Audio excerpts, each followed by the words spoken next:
Hola, um,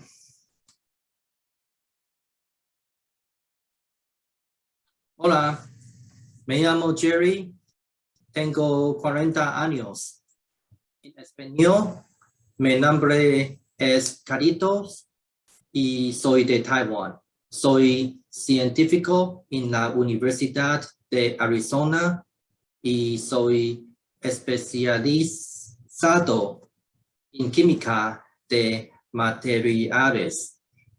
Hay 5 personas en mi familia. Mis padres, mis hermanos menor, mi hijo y yo.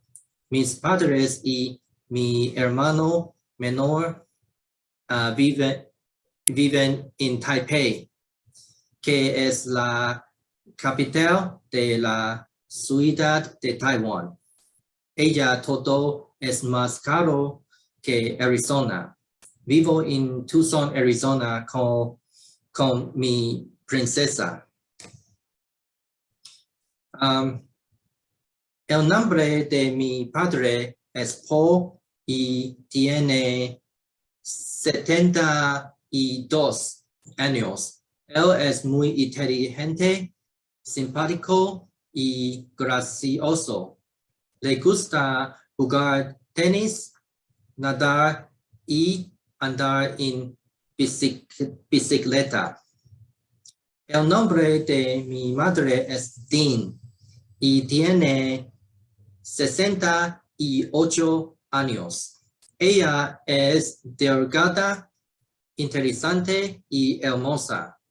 Le gusta comer, mirar televisión y cocinar.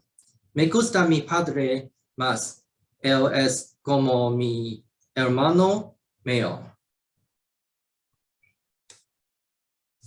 Mi hermano menor se llama Mike y tiene 38 años.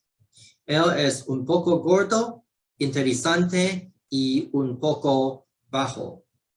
Él trabaja para el gobierno.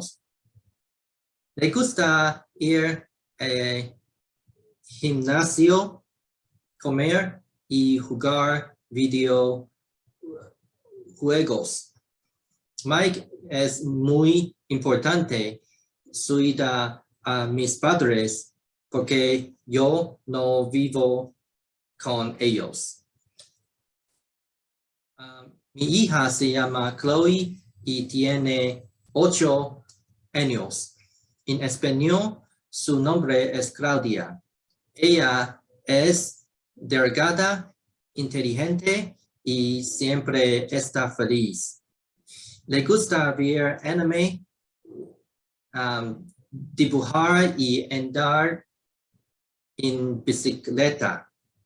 Trabajo tiempo completo y mi princesa siempre está conmigo. Es difícil, pero amo a mi hija con todo mi corazón. Gracias.